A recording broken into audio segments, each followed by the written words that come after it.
नमस्कार साथियों, मैं देवेश शुक्ला आप सभी साथियों का स्वागत करता हूं एक बार फिर से आपके अपने यूट्यूब चैनल एग्ज़ाम घर पर, जहां पे कि हम उत्तर प्रदेश विशेष को आगे की तरफ बढ़ाएंगे।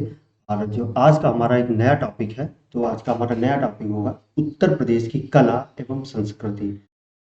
आप सबको पता होना चाहिए कि उत्तर प्रदेश विविधताओं से भरा हुआ प्रदेश है। किससे? विविधताओं से भरा हुआ प्रदेश है। इसलिए वहाँ की जो कला और संस्कृति है, वो भी क्या है? विविध प्रकार की है। कैसी है? विविध प्रकार की है। जिस तरह से आपका ब्रज क्षेत्र है, बुंदेलखंड क्षेत्र है, पूर्वी क्षेत्र है और अवध क्षेत्र है।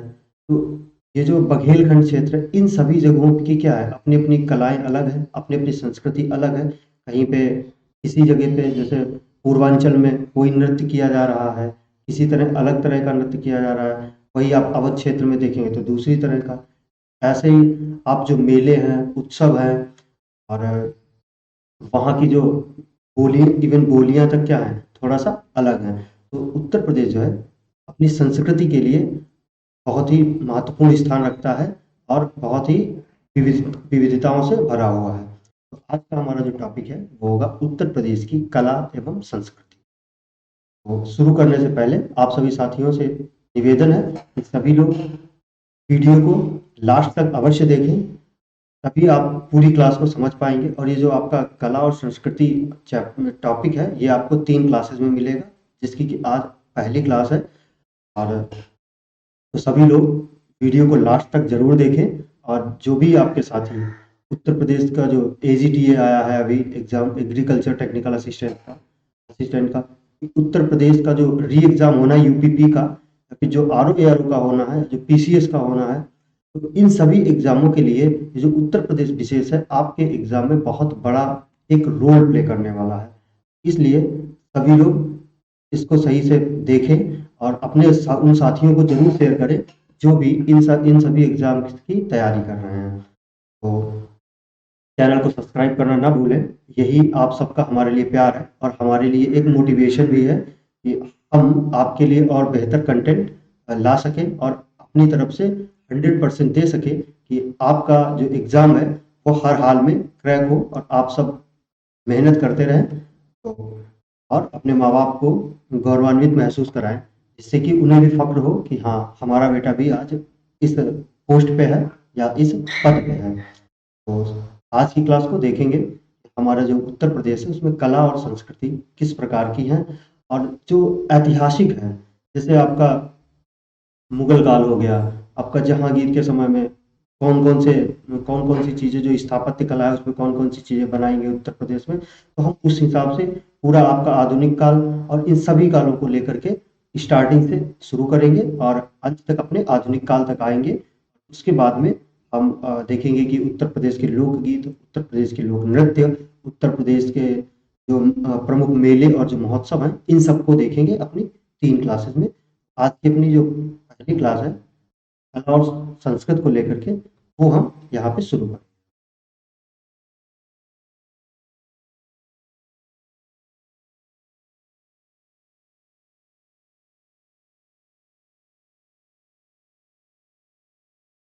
सबसे पहले तो आपको ये जानना ज़रूरी है कि जो उत्तर प्रदेश है, उसमें एक उसका एक अलग से विभाग ही है। क्या है? उसका एक अलग से विभाग है कि उत्तर प्रदेश कौन-सा का सांस्कृतिक विभाग, कौन-सा? सांस्कृतिक विभाग। जिसमें कि जो वो ये जो विभाग है, ये जो धरोहरें हैं उत्तर प्रदेश राज्य में, आपकी जो स्थापत्य कला है, उन सब की देख-रेख करता है। क्या करता है? इन सब की देख-रेख करता है, ताकि उसको कोई क्षति ना पहुँचाई जा सके या उसको कोई नष्ट ना किया जा सके। तो ये क्या है? ये सारा काम किसके अंडर में? उसके रख-रखाव कैसा होना चाहिए, उसको किस तरह से मैनेज करना है। तो इन ये सभी कामों के लिए उत्तर प्रदेश राज्य में एक अलग से विभाग का गठन किया गया 1957 में। कब किया गया? 1957 में। किस नाम से? संस्कृत विभाग के नाम से। किससे? संस्कृत विभाग के नाम से। तो आपको आपकी स्क्रीन पे पहला पॉइंट दिख रहा है। पहला पॉइंट है उत्तर प्रदेश में संस्कृत विभाग की स्थापना 1957 में की गई। कब की गई? 1957 में क्या किया गया? आपका संस्कृत विभाग की स्थापना की गई थी।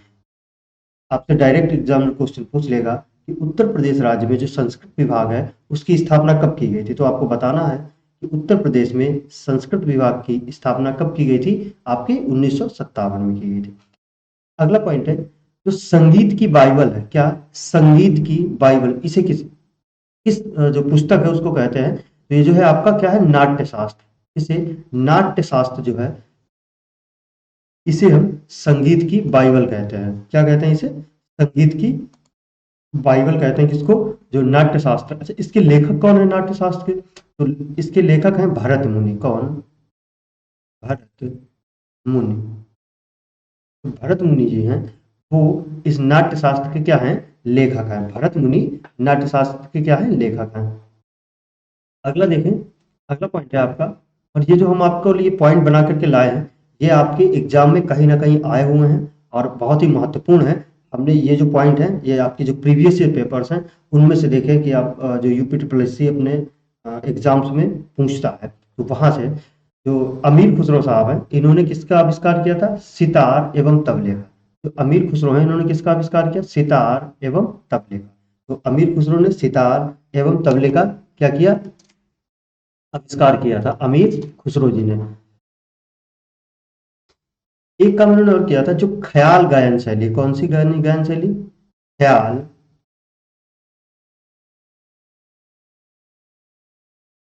गायन शैली। ख्याल गायन शैली। क्या?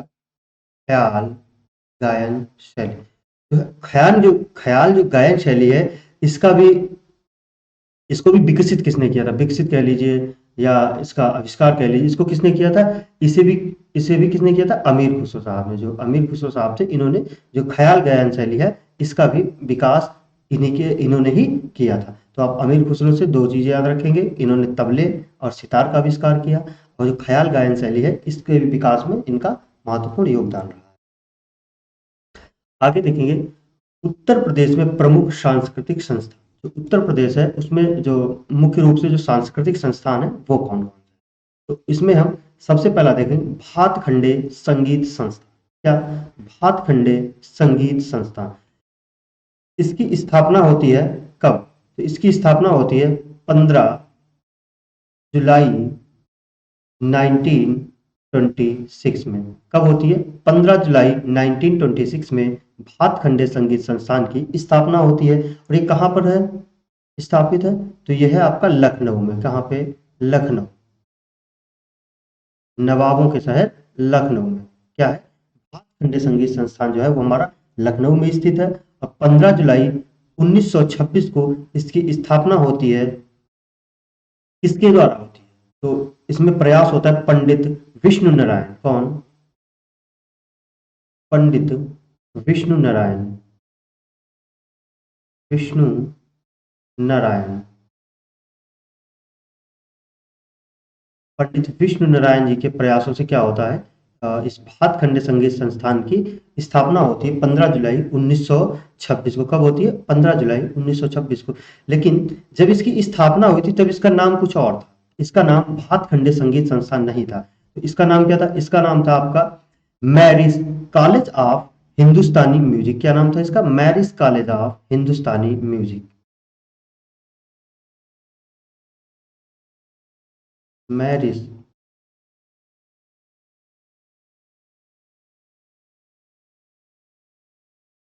कॉलेज ऑफ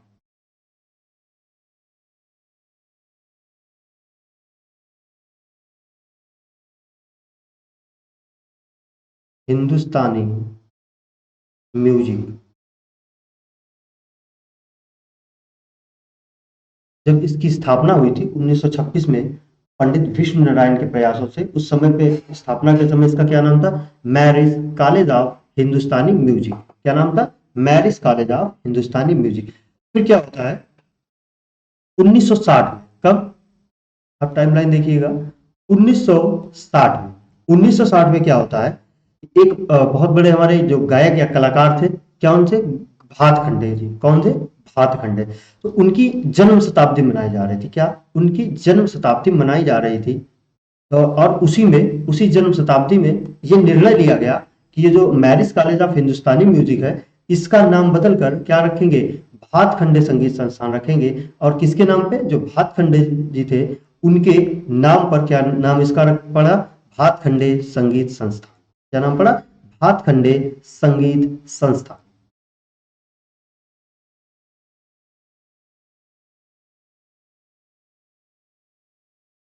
भातखंडे संगीत संस्थान या फिर भातखंडे संगीत महाविद्यालय। संगीत महाविद्यालय इसका नाम पड़ा। अब आगे क्या होता है? 1966 में, कब? 1966 में इसे क्या है, जो उत्तर प्रदेश का जो संस्कृत विभाग है, संस्कृत विभाग है, जो हमने आपको बताया जिसकी स्थापना आपकी कब हुई थी? 1957 में। ये क्या है? संस्कृत विभाग के जो संस्कृत विभाग है वो इसको अपने अधीन ले लेता है, मतलब अपने अंडर में ले लेता है। संस्कृत विभाग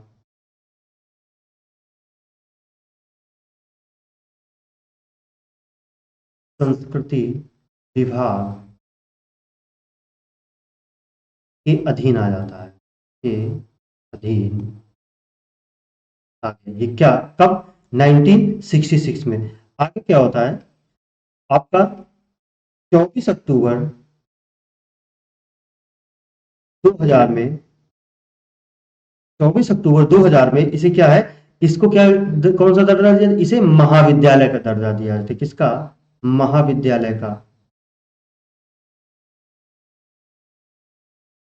महाविद्यालय का दर्जा दिया जाता है। इसे क्या किया जाता है? महाविद्यालय का दर्जा कब दिया जाता है? 24 अक्टूबर सन 2000। तो जो भातखंडे संगीत संस्थान है ये आपके एग्जाम की दृष्टि से बहुत महत्वपूर्ण है और बहुत बार ये आपके एग्जाम में पूछा गया है। तो इससे रिलेटेड जितनी भी जानकारी महत्वपूर्ण है वो हमने आपको यहाँ पे लिख दी है कि भातखंडे संगीत संस्थान कहाँ पे स्थित है? आपका लखनऊ से है। इसकी स्थापना कब हुई थी? 15 जुलाई 1926 को हुई थी। किस नाम से इसकी जब स्थापना के समय इसका नाम क्या था आपका? Marriage college of Hindustani music. किसके प्रयासों से इसकी स्थापना हुई? पंडित विष्णु नारायण के। और इसका नाम बदल के भातखंडे संगीत महाविद्यालय या संगीत संस्थान कब पड़ा? तो वो आपका 1960 हो गया। यह जो है भातखंडे जो संगीत संस्थान है ये आपका संस्कृत विभाग के अंतर्गत कब आया? तो आपका 1966 में आया। और 24 अक्टूबर 2000 को इसे महाविद्यालय का दर्जा दिया। तो आगे देखेंगे।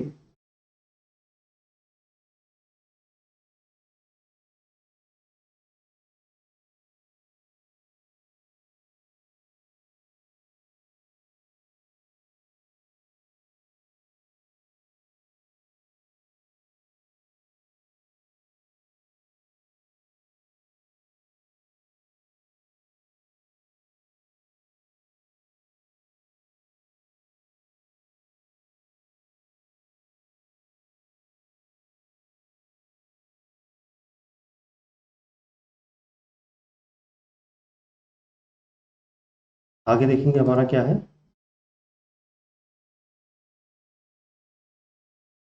अगला है जो अगला हमारा है, अगला क्या है? राज्य ललित कला अकादमी। क्या है? राज्य ललित कला अकादमी। ये भी आपके एग्जाम में पूछा जाता है। इसकी स्थापना कब हुई थी? 8 फरवरी 1962 को। कब हुई थी? 8 फरवरी 1962 को राज्य ललित कला की स्थापना हुई थी। इसका मुख्यालय का सॉरी मुख्यालय बता, ये कहाँ पे स्थित है? ये आपकी लखनऊ में स्थित है। कहाँ पे स्थित है? लखनऊ में स्थित है। तो यहाँ से आपको सिर्फ दो बातें याद रखनी है। जो राज्य ललित कला अकादमी है इसकी स्थापना 8 फरवरी 1926 को हुई थी और ये है कहाँ पर? ये आपका लखनऊ में। ये जो अकादमी है ये भी संस्कृत विभाग के अधीन आती है। किसके अधीन आती है? आपके संस्कृत। तो आप ये भी याद रखेंगे जो राज्य ललित कला अकादमी है, यहाँ से आपको तीन बातें याद रखनी है। ये लखनऊ में है, 1962 में इसकी स्थापना हुई और ये संस्कृत विभाग के अधीन आता है। अगला है कला एवं शिल्प महाविद्यालय। ये कहाँ पे हुई इसकी स्थापना? इसकी स्थापना हुई लखनऊ में और कब हुई? 1911। तो आपको दो चीजें याद रखनी, राज्य ललित कला अकादमी 1962, लखनऊ संस्कृत विभाग के अधीन। कला एवं शिल्प महाविद्यालय 1911 में इसकी स्थापना हुई और ये कहाँ पर है? ये भी आपका लखनऊ है। आपसे डायरेक्ट एग्जामिनर क्वेश्चन पूछता है कि राज्य ललित कला अकादमी कहाँ या फिर कला एवं शिल्प महाविद्यालय की स्थापना कहाँ की गई? तो आपको बताना है कहाँ पे है ये? लखनऊ। आगे देखेंगे।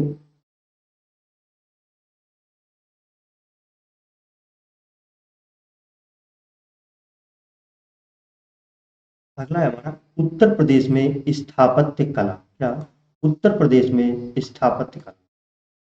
अब इसकी हिस्ट्री देखेंगे कि स्थापत्य कला जो है हमारे राज्य में कब से चलती चली आ रही है, जो कि अभी आज तक हमारे आधुनिक काल में भी उस स्थापत्य कला के आपको क्या है, आपके नमूने देखने को मिलते हैं, आपको उदाहरण मिलते हैं कि जो हमारी स्थापत्य कला कितनी मजबूत थी।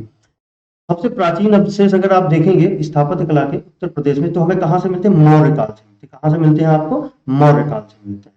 अब मौर्य काल में क्या हुआ था? जो मौर्य काल में सबसे अच्छी चीज हुई थी वो क्या था? सारनाथ का सिंह। जो सारनाथ का सिंह स्तंभ है, ये मौर्य काल की जो स्थापत्य कला है उसका एक उत्कृष्ट नमूना है, यानी कि उसका एक उदाहरण है, जो कि आप देखते होंगे कि जो सारनाथ का सिंह स्तंभ है वो आज भी आप देख रहे हैं। तो ये किस समय का बना हुआ? इसके अवशेष कब से कब के प्राप्त है? तो ये मौर्य काल में इसको बनाया गया था। कब बनाया गया था इसको? मौर्य काल में। तो जो स्थापत्य कला का नमूना, उत्कृष्ट नमूना मौर्यकालीन सारनाथ का सिंह स्तंभ है। कौन? सारनाथ का सिंह स्तंभ।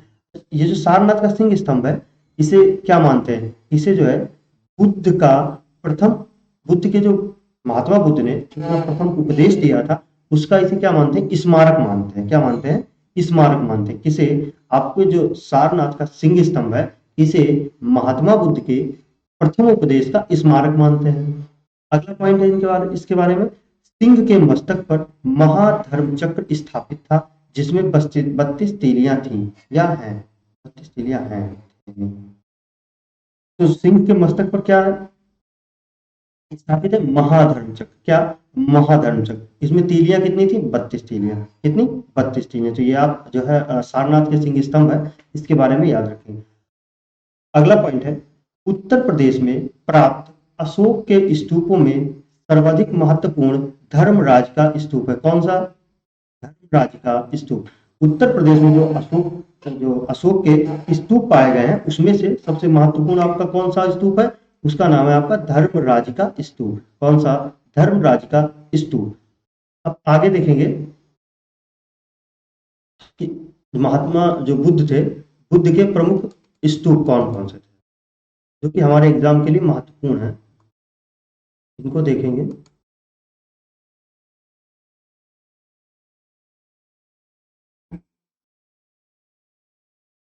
आपने एक नाम सुना होगा, रामग्राम। क्या?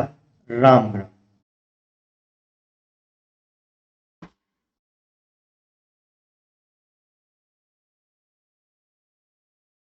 राम ग्राम। क्या? रामग्राम। जो यहाँ पे जो स्तूप है, उसकी मान्यता ये है कि यहीं पे बुद्ध का क्या हुआ था? अंतिम संस्कार हुआ था। क्या हुआ था? बुद्ध का अंतिम संस्कार। बुद्ध का अंतिम संस्कार। अंतिम संस्कार। रामग्राम में जो स्तूप है, उससे उसमें ये मान्यताओं के अनुसार ऐसा है कि जो रामग्राम में स्तूप है, उसमें वहां पे क्या हुआ था? महात्मा बुद्ध का क्या हुआ था? अंतिम संस्कार हुआ था।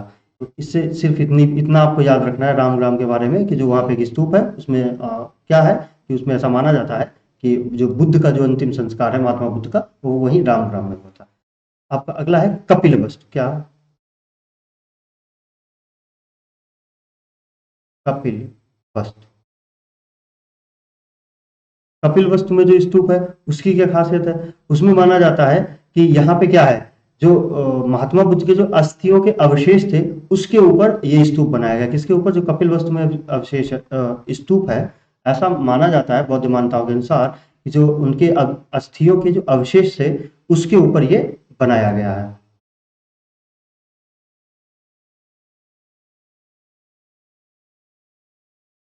अस्थियों के अवशेष पर बना हुआ है। किस पे? अवशेष पर बना है। अस्थियों के अवशेष पर बना है। अगला है आपका श्रावस्ती।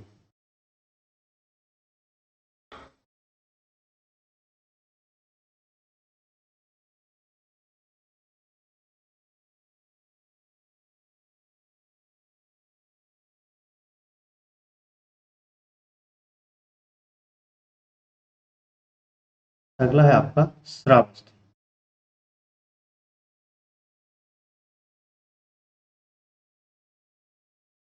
श्रावस्ती, तो श्रावस्ती है, यहाँ पे क्या है कि बुद्ध ने अपने जो जीवन काल है, जीवन काल के 24 वर्ष यहाँ बिताए थे। 24 वर्ष बिताए थे, कितने? 24 वर्ष बिताए थे। कहाँ पे? श्रावस्ती में। बुद्ध ने अपने जीवन के 24 वर्ष यहाँ बिताए थे। श्रावस्ती में जो स्तूप है वो उसकी विशेषता क्या है कि वो मतलब किस चीज पे बना है कि हाँ, बुद्ध ने यहाँ पे अपने जो सबसे ज्यादा समय था, जो 24 वर्ष यहाँ बिताए थे, उसके एक स्मारक के रूप में वहां पे एक स्तूप बना है, जो कि कहाँ पे है? श्रावस्ती में। अब है आपका सारनाथ। क्या? सारनाथ।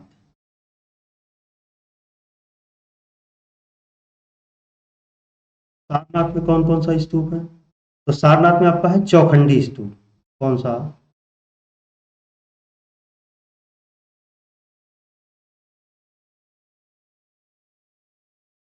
चौखंडी स्तूप। कौन सा? चौखंडी स्तूप। चौखंडी स्तूप। और क्या है? और कौन सा स्तूप है? और है आपका धर्मराज का स्तूप। कौन सा? धर्मराज का स्तूप।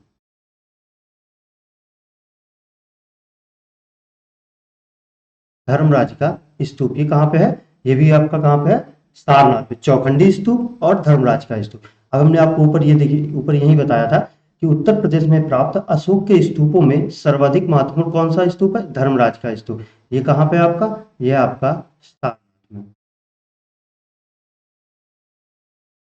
सबसे महत्वपूर्ण है आपका कुशीनगर। कुशीनगर ये कहा, ये क्या है? ये क्या है? महापरिनिर्वाण स्थल है। क्या है? बुद्ध का महापरिनिर्वाण स्थल है। महापरिनिर्वाण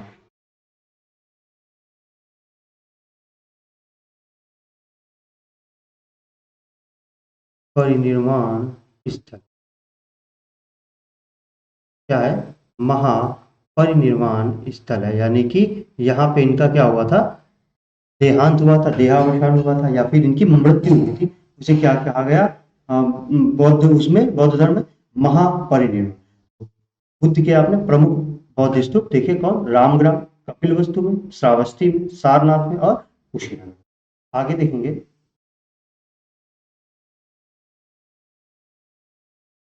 आगे देखने से पहले इसको हमें मिटाना पड़ेगा। और सब लोग जब ये हो जाता है तो अगर आप स्क्रीनशॉट लेना चाहें तो आप स्क्रीनशॉट ले सकते हैं, और अगर आपको पीडीएफ चाहिए है तो नीचे लिंक दिया होता है डिस्क्रिप्शन बॉक्स में टेलीग्राम का, या फिर जो व्हाट्सएप चैनल का जो लिंक है, आप उस पर क्लिक करके उसे ज्वाइन कर सकते हैं। तो वहां से आपको डेली वाली जो पीडीएफ है, ये आपको पीडीएफ मिलेगी, जो कि आपके रिवीजन के लिए काफ़ी महत्वपूर्ण होगी। सभी लोग जो व्हाट्सएप चैनल का लिंक हमने दिया हुआ है आपको डिस्क्रिप्शन बॉक्स में, तो उसे आप ज्वाइन करें, और जो टेलीग्राम है उसे भी आप जरूर ज्वाइन करें। तो अगला देखेंगे। अगला है हमारा मथुरा शैली। क्या? मथुरा शैली। अब देखेंगे कि मथुरा शैली में क्या स्थापत्य कला कैसी थी। तो अब मथुरा शैली जो है अपने चरमोत्कर्ष पर कब थी? तो मथुरा शैली जो कुषाण काल में। कब? जब कुषाण शासक हुआ करते थे, जो कुषाणों के जो शासन काल था, उसमें जो हमारी मथुरा शैली थी वो अपने चरमोत्कर्ष पे थी। क्या? तो ये हमारा पहला पॉइंट भी है कि जो कुषाण काल में मथुरा शैली अपने चरमोत्कर्ष पर थी। आपसे डायरेक्ट क्वेश्चन पूछता है एग्जामिनर कि मथुरा शैली किसके काल में अपने चरमोत्कर्ष पर थी? क्या? मथुरा शैली किसके काल में अपने चरमोत्कर्ष पर थी? कुषाण काल, गुप्त काल, आपका क्या नाम, मुगल काल। तो इस तरह से आपके चार ऑप्शन होंगे, और आपको बताना होगा कि मथुरा शैली कब अपने चरमोत्कर्ष पर थी, तो आपको बताना होगा किसमें? कुषाण काल में। अगला पॉइंट है बुद्ध की प्रथम मूर्ति मथुरा शैली में निर्मित है। ये आपका most most most important point है कि जो महात्मा बुद्ध थे, उनकी जो प्रथम मूर्ति थी, उनकी जो प्रथम मूर्ति बनाई गई थी, वो किस में बनाई गई थी? वो आपकी मथुरा शैली में। आपसे पूछेगा मथुरा शैली में बनाई गई थी, नागर शैली में बनाई गई थी, या आपसे चार ऑप्शन देगा और आपको ऑप्शन कौन सा चूज करना पड़ेगा? मथुरा शैली। तो आपको याद रखना है कि बुद्ध की प्रथम मूर्ति है वो आपकी मथुरा शैली में निर्मित की गई थी। कब? मथुरा शैली में। इस शैली में बुद्ध को प्रायः राजकुमार की भांति दर्शाया गया है। क्या?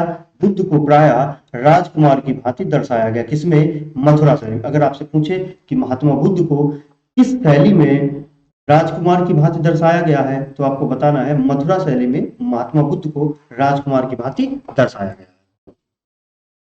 अगला है हमारा गुप्तकालीन स्थापत्य। ये हो गई आपकी मथुरा शैली, और यहां से हम बढ़ेंगे अपनी गुप्तकालीन स्थापत्य कला की तरफ। हमारी गुप्त काल में जो स्थापत्य कला थी वो किस तरह की हुआ करती थी। सभी लोग वीडियो देखने के साथ साथ कमेंट जरूर करेंगे। आपको जो भी वीडियो से रिलेटेड अच्छा या बुरा, या मतलब जो भी आपकी फीलिंग्स है वो आप जरूर शेयर करेंगे, और चैनल को सब्सक्राइब जरूर करेंगे। तो अब देखेंगे गुप्तकालीन स्थापत्य।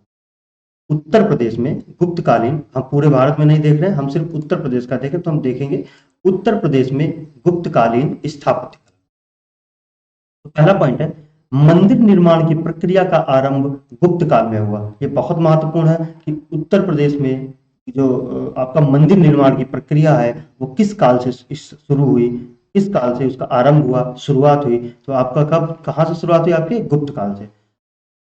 मंदिर निर्माण में ईंटों का प्रयोग इसी काल में हुआ। अब जैसे यहाँ पे लिखा है कि मंदिर निर्माण में ईंटों का प्रयोग इसी काल में हुआ, इसका मतलब ये है कि गुप्त काल के जो गुप्त काल से पहले के जो मंदिर है उसमें ईंटों का निर्माण नहीं होता था, यहीं से हुआ। इसका मतलब कि गुप्त काल से पहले ईंटों का निर्माण मंदिर के प्रयोग में, ईंटों का प्रयोग मंदिर निर्माण में नहीं किया जाता।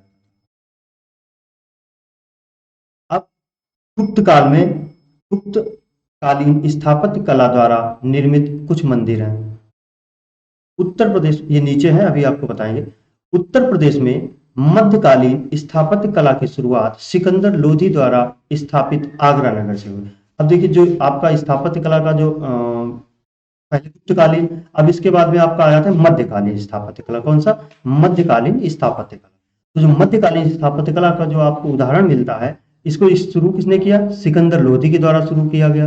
किसे? मध्यकालीन स्थापत्य कला को। और इसकी शुरुआत कहाँ से हुई? आगरा नगर, जो आगरा नगर की स्थापना की सिकंदर लोधी ने। तो इससे आपको कौन सी स्थापत्य कला का जानकारी मिलती है आपको? कि मध्यकालीन स्थापत्य कला। इससे मध्यकालीन स्थापत्य कला द्वारा जो बसा हुआ नगर है या स्थापित नगर है वो कौन सा है? आपका आगरा नगर। क्या है? आगरा नगर है। और इसकी स्थापना किसने की थी? सिकंदर लोधी ने। किसने? सिकंदर लोधी ने। अब देखेंगे गुप्तकालीन स्थापत्य कला के कुछ प्रमुख मंदिर।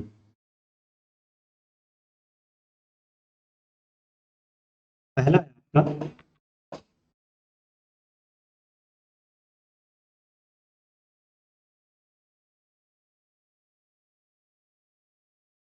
कहोम का मंदिर। क्या? कहोम का मंदिर। पहला है आपका कहोम का मंदिर।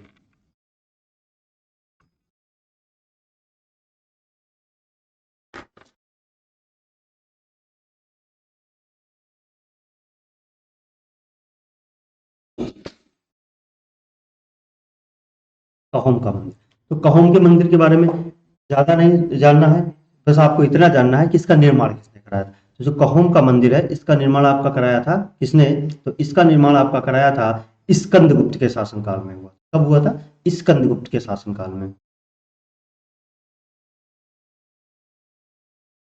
का निर्माण हुआ स्कंदगुप्त के शासनकाल में।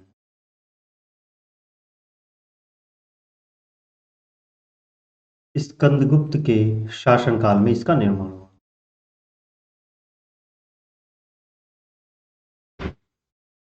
स्कंदगुप्त के शासनकाल में इसका निर्माण हुआ। तो इसमें है क्या? इसमें जो है दर्शाया गया है 5 जैन तीर्थंकर, 5 जैन तीर्थंकरों की मूर्तियों का उल्लेख मिलता है। क्या? 5 जैन तीर्थंकरों की मूर्तियों का उल्लेख, मूर्तियों का उल्लेख कहाँ मिलता है? आपका कहोम के मंदिर में। अगला है आपका दशावतार मंदिर। क्या है आपका? दशावतार मंदिर। ये गुप्तकालीन स्थापत्य कला। कब? गुप्तकालीन गुप्तकालीन स्थापत्य कला का उदाहरण।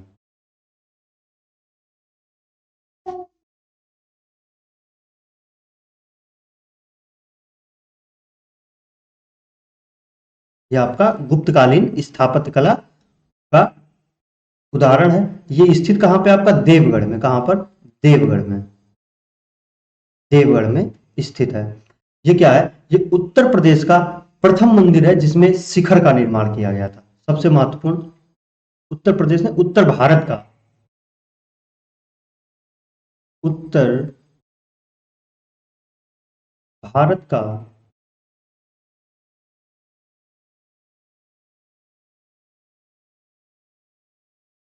प्रथम मंदिर है जिसमें शिखर यानी कि चोटी,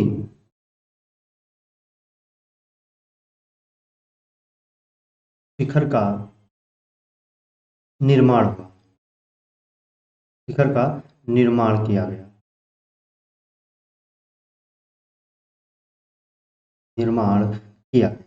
तो दशावतार मंदिर कहाँ पे स्थित है आपका, देवगढ़ में स्थित है। गुप्तकालीन स्थापत्य कला का उदाहरण है, उत्तर भारत का प्रथम मंदिर है जिसमें शिखर का निर्माण किया। तो दशावतार मंदिर के बारे में आपको इतनी चीजें याद रखनी है। भीतरगांव का मंदिर ये आपका कहाँ स्थित है, ये आपका स्थित है कानपुर में। कहाँ पर, कानपुर। भीतरगांव का मंदिर आपका कहाँ पे है, कानपुर। तो कहोम का मंदिर, दशावतार मंदिर और भीतरगांव। आगे देखेंगे,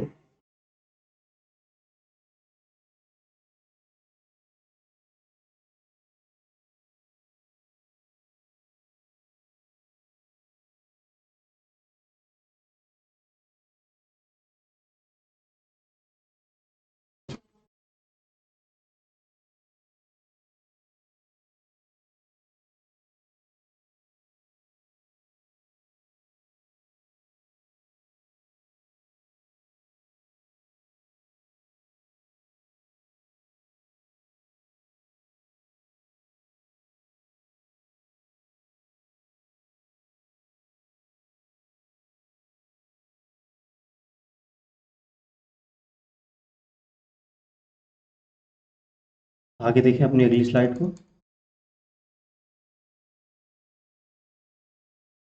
आगे है आपका अटाला मस्जिद। क्या, अटाला मस्जिद, जंजीरी मस्जिद और लाल दरवाजा मस्जिद।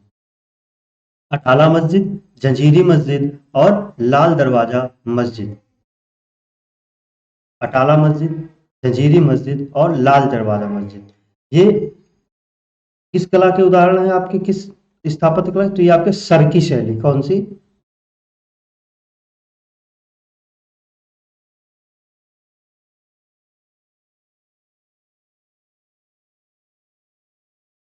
टर्की शैली के जो प्रमुख स्थापत्य कला है उसके उदाहरण है। कौन, अटाला मस्जिद, जंजीरी मस्जिद और लाल दरवाजा मस्जिद। ये आपको याद रखना है कि सरकी शैली में बने हुए हैं। अगला है आपका, ख्वाजा जहां ने जौनपुर में अपनी स्वतंत्र सरकी राजवंश की स्थापना की थी। जो ख्वाजा जहां जी थे उन्होंने जौनपुर में सरकी राजवंश की स्थापना की थी। अब ये जो आपका अटाला मस्जिद है, जंजीरी मस्जिद है, लाल दरवाजा मस्जिद है, ये किसने बनवाई थी, ये सब बनवाई थी इब्राहिम शाह ने। किसने, इब्राहिम शाह।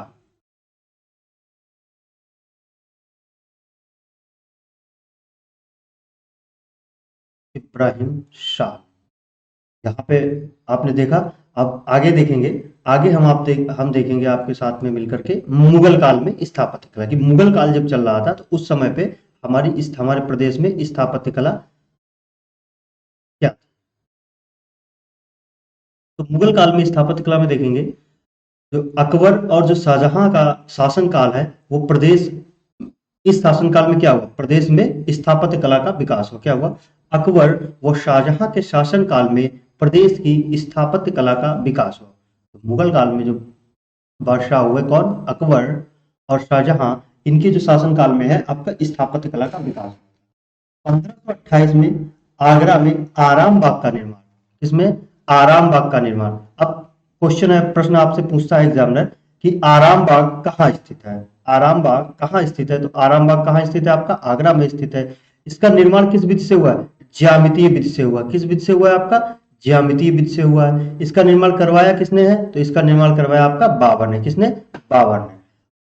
1528 में आगरा में आराम बाग जो है वो आपका मुगल काल की स्थापत्य कला का एक बहुत ही उत्कृष्ट नमूना है, जिसकी जो किस उसमें निर्माण कराया गया, किस विधि से? तो आपका ज्यामितीय विधि से हो गया, निर्माण कराया गया।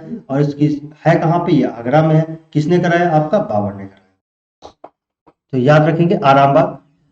अयोध्या में बाबरी मस्जिद का निर्माण मियां मीर बाकी ने कराया। किसने? मियां मीर बाकी ने कराया। क्या? अयोध्या में बाबरी मस्जिद का निर्माण, जहां पर कि अब वर्तमान में श्री रामचंद्र जी का भव्य मंदिर बनकर के स्थापित है।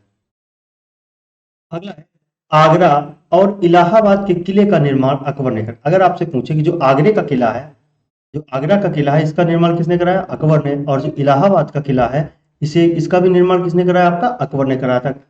और ये सब किसमें आते हैं? ये सब आते हैं मुगल काल की स्थापत्य कला में। अकबर की सर्वोत्तम कृति फतेहपुर सीकरी में देखने को मिलती है, जिसे अकबर ने गुजरात विजय के बाद राजधानी बनाया था। जो अकबर है, जब ये गुजरात इसने विजय की, मतलब गुजरात पे जब इसने आक्रमण किया और गुजरात को जीत लिया, तो उसने क्या किया कि उसकी अपनी खुशी में, होता है ना कि मतलब जैसे हम अगर कोई ऐसी कोई चीज हासिल करते हैं तो खुशी में कहीं कुछ कर देते हैं। किसी की पता चला जॉब लगी, उसने सोचा कि भगवान हम आपका मंदिर बनवाएंगे और हमारी जॉब लग जाए। अब आपकी जॉब लग गई, अब लग गई तो पैसा आया, तो हमने सोचा हाँ यार भगवान को तो प्रॉमिस किए थे थोड़ा मंदिर बनवाएंगे, बनवा दो, नहीं तो पता चला कहीं कुछ गड़बड़ हो गया। तो आपने क्या किया? आए और मंदिर बनवा दिया। तो अब वो मंदिर है, जब आगे आने वाली आपकी जो पीढ़ियां हैं वो इस हिस्से जानेंगी कि फला इंसान थे, उन्होंने अपनी नौकरी पाने के उपलक्ष्य में क्या बनवाया था। ये इस मंदिर का निर्माण, आप तो चले जाएंगे लेकिन मंदिर वहीं रहेगा ना, तो आपकी आगे आने वाली पीढ़ियां इस तरह से उसको जानेंगी। तो उसी तरह से अकबर जब गुजरात को जीत के आया तो उसने क्या किया? एक नगर की स्थापना किया। उसे क्या दिया गया? फतेहपुर सीकरी, जो कि आपका आगरा के बगल में है। तो फतेहपुर सीकरी में बनाया और फिर उसके बाद में क्या किया? उसे अपनी राजधानी भी बनाया। क्या किया? उसको फतेहपुर सीकरी को अपनी राजधानी भी बनाया। फतेहपुर सीकरी में उसने क्या क्या बनवाया ये देखेंगे आगे।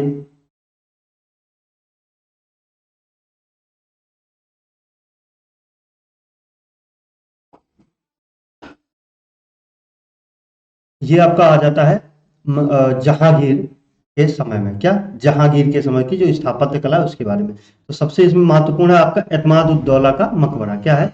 एतमाद उद दौला का मकबरा। इसका निर्माण किसने कराया था? इसका निर्माण आपका कराया था किसने?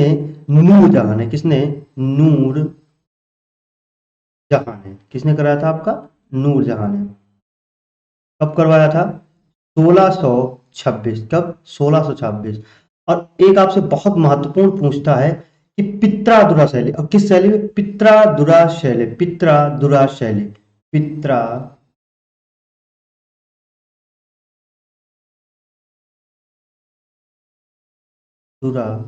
शैली। अगर आपसे एग्जाम एग्जाम में पूछा जाए कि एतमाद दौला का जो मकबरा है वो किस शैली में निर्मित है, तो आपको बताना है कि एतमाद दौला का मकबरा पित्रादुरा शैली में निर्मित है। किसमें निर्मित है? पित्रादुरा शैली में निर्मित है। अगला पॉइंट है, शाहजहां के शासनकाल को स्थापत्य कला का स्वर्ण काल कहा जाता है। यह आपके लिए मोस्ट इंपॉर्टेंट पॉइंट है। किसके शासनकाल को स्थापत्य कला का स्वर्ण काल कहा जाता है? तो आपको याद रखना है कि शाहजहां के जो शासनकाल है उसको क्या कहा जाता है? स्थापत्य कला का स्वर्ण काल कहा जाता है। इसने क्या निर्माण करा है? इन्होंने निर्माण किया दीवाने आम। किया क्या करा है? दीवाने आम। और जिसमें था क्या? एक दीवाने आम और एक दीवाने खास। तो जो दीवाने आम है इसमें तख्त ए ताउस स्थापित किया। क्या स्थापित किया आपका? तख्त ए ताउस। इसे और क्या कहते हैं? इसे कहते हैं मयूर सिंहासन। क्या? मयूर सिंहासन भी कहते हैं। मयूर सिंहासन भी कहते हैं। क्या कहते हैं? मयूर सिंहासन भी कहते हैं। अगला है मुशम्मन बुर्ज। ये मुसलमान बुर्ज नहीं, ये आपका है मुशम्मन बुर्ज। तो आप ऐसे कट कर लीजिए। मुशम्मन बुर्ज।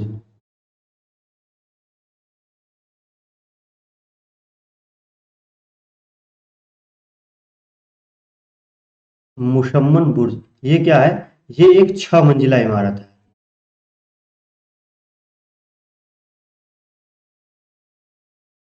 6 मंजिला इमारत है। अगला पॉइंट है, जामा मस्जिद का निर्माण जहां आरा बेगम ने 1648 में कराया था। जो जामा मस्जिद है आगरा में, उसका निर्माण किसने कराया था? जहां आरा बेगम ने 1648 में कराया था। और 1983 में यूनेस्को ने इसे विश्व धरोहर स्थल घोषित किया। क्या? विश्व धरोहर स्थल घोषित किया कब? 1983 में। मोती मस्जिद कहाँ पे स्थापित है? तो मोती मस्जिद आपकी आगरा में। कहाँ पे है? आपकी आगरा में है। आगे देखेंगे,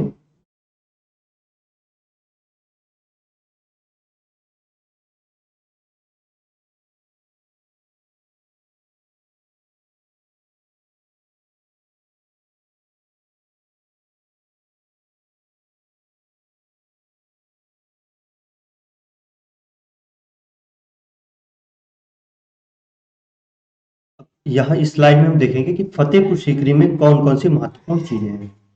कहाँ पे? फतेहपुर सीकरी में। तो फतेहपुर सीकरी का निर्माण अकबर ने कराया कब? अपनी गुजरात विजय के बाद। तो यहाँ पे है आपका बुलंद दरवाजा। क्या? बुलंद दरवाजा है। सलीम अली चिश्ती का मकबरा है। पंचमहल है। जोधाबाई महल है। और जामा मस्जिद। क्या? जामा मस्जिद। तो जामा मस्जिद अकबर ने दीन इलाही, क्या आप हिस्ट्री में पढ़ेंगे कि अकबर ने एक नया धर्म चलाने की कोशिश की थी, जिसको क्या कहा था उसने? दीन ए इलाही। क्या? दीन ए इलाही। तो अकबर ने दीन ए इलाही धर्म की घोषणा इसी मस्जिद से वर्ष 1582 में की थी। कब की थी? 1582 में की थी। अच्छा, जो ये जोधाबाई का महल है, क्या? जो जोधाबाई का महल, इसमें गुजराती शैली के, गुजराती जो शैली है उसके कुछ लक्षण दिखते हैं। कौन सी? गुजराती शैली के लक्षण। अगर आपसे पूछ ले ऐसे, बहुत ज्यादा इंपॉर्टेंट नहीं है। गुजराती शैली।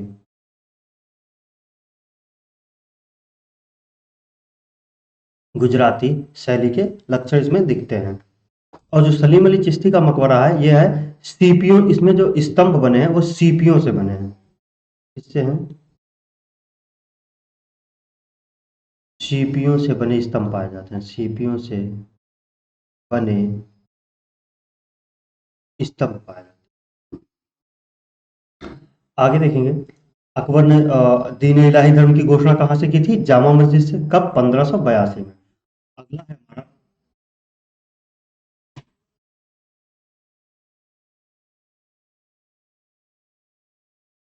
अगला है हमारा ताजमहल।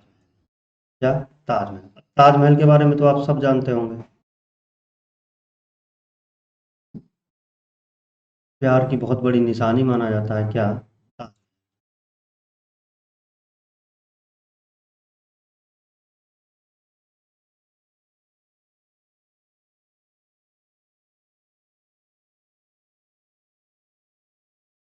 ताजमहल का निर्माण किसने कराया था? आप सबको पता है किसने कराया था? शाहजहां ने। ताजमहल का निर्माण किसने कराया था? ताजमहल है कहाँ पे? तो ताजमहल आपका आगरा में है।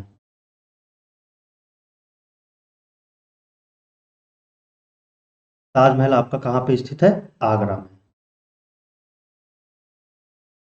आगरा में स्थित है। निर्माण इसका किसने कराया था? शाहजहां ने। कहा किसने? शाहजहां।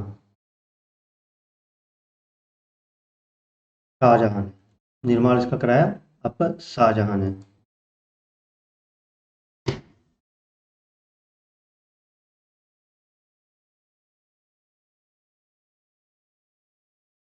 इसका जो वास्तुकार था वो कौन था? आपसे पूछता है कि ताजमहल का वास्तुकार कौन था? तो वास्तुकार कौन था? अहमद लाहौरी। कौन? अहमद लाहौरी। अहमद लाहौरी कौन थे? ताजमहल के वास्तुकार थे। ताजमहल के वास्तुकार थे कौन? अहमद लाहौरी। यमुना किस तट पे? यमुना नदी के तट पे।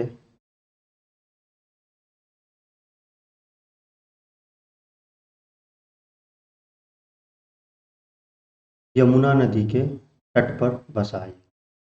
बसा नहीं, स्थापित है। इस पे है, यमुना नदी के तट पर। मुमताज महल की याद में शाहजहां ने, उनकी जो बीवी थी मुमताज महल, कौन? मुमताज महल, मुमताज महल की याद में उन्होंने बना। और इन्हीं को क्या कहते हैं? इन्हीं को कहते थे क्या? अर्जुमंद बानो बेगम। क्या? और इन्हीं का नाम क्या था? अर्जुमंद बानो बेगम। अर्जुमंद बानो बेगम इनका ही नाम था। तो जो ताजमहल है, इससे आप इतनी चीजें याद रखेंगे कि ये क्या है? अर्जुमंद बानो बेगम की याद में या फिर मुमताज महल की याद में शाहजहां ने बनाया था।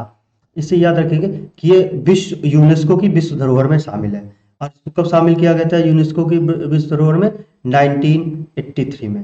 1983 में इसे यूनेस्को में शामिल किया गया। किसमें? यूनेस्को में। आपसे पूछ लेता है कि ताजमहल को किस सन में यूनेस्को की विश्व धरोहर में शामिल किया गया, तो आपका हो जाएगा क्या? 1983। क्या? 1983 में। इसमें क्या है? इसके जो ताजमहल के मध्य में क्या है?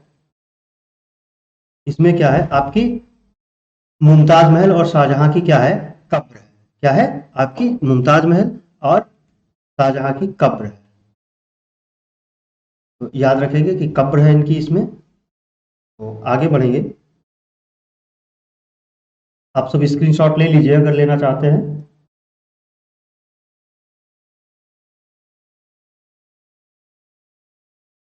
आप सबने स्क्रीनशॉट अब ले लिया होगा।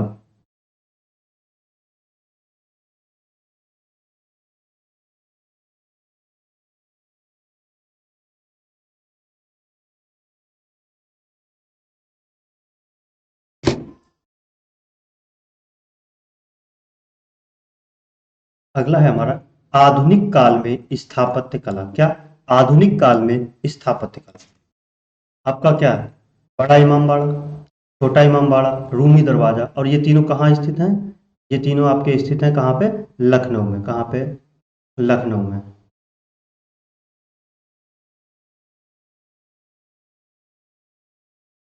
जो बड़ा इमाम बाड़ा है आपका, छोटा इमाम बाड़ा, ये सब कहाँ पे स्थित है आपके? ये स्थित है आपके लखनऊ में। यहीं पे क्या है आपका? भूल भुलैया है। क्या है? भूल भुलैया भी यहीं पर है। बड़ा इमाम बाड़ा के अंदर क्या है? भूल भुलैया।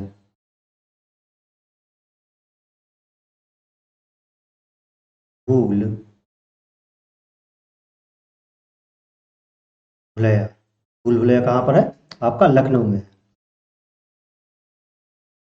आगे बढ़ेंगे।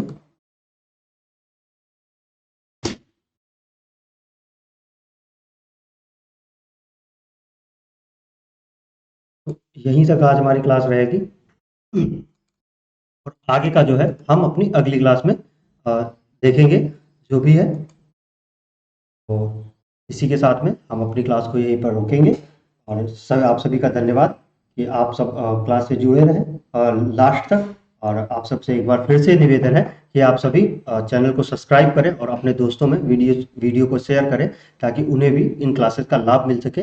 और कुछ आपके लिए एक जानकारी है कि कुछ दिनों में 1 से 2 हफ्तों में हम आपके लिए जो भी हमारे साथी आरओ की तैयारी कर रहे हैं, उनके लिए हम आपको 2 चीज़ें लाने वाले हैं।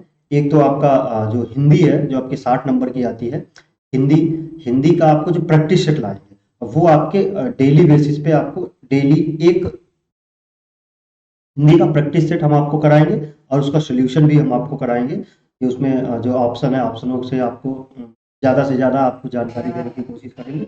और उसी के साथ में हम जो पॉलिटी है, आपको पॉलिटी जो हमारा घटना चक्र आता है, जिसमें कि हमारे सभी एग्ज़ाम्स की प्रशासनिक एग्ज़ाम्स और दूसरे एग्ज़ाम्स को लेकर के भी उसमें प्रश्न होते हैं, तो हम घटना चक्र लाएँगे। वो आपका क्वेश्चन आंसर बेस पे होगा, पीवाईक्यू में फॉर्म में। और वो आपका एक तरह से पूरा रिवीजन होगा, जो आपके लिए आरओ और जो आपका यूपीपी का जो री एग्जाम है, इन सभी के लिए बहुत महत्वपूर्ण होगा। तो ये दो हमने आपको आज जानकारियां दी हैं। एक तरीके से आपके लिए अनाउंसमेंट है। 1 से 2 हफ्ते में मान के चलिए आप 25 तारीख तक आपकी ये क्लासेस, 25 तारीख के बाद से आपको ये क्लासेस मिलनी शुरू हो जाएगी डेली बेसिस पे। आपका मॉर्निंग में जो ये आपका उत्तर प्रदेश की सीरीज चल रही है, ये आपका ऐसे ही चलती रहेगी। और इसके साथ में आपको हिंदी की आपको मॉक टेस्ट मिलेगा डेली एक, आपका इसके लिए आर के लिए, और आप जो है क्वालिटी भी आपको मिलेगी। इसी के साथ में क्लास को यहीं पे समाप्त करेंगे। धन्यवाद। राधे राधे।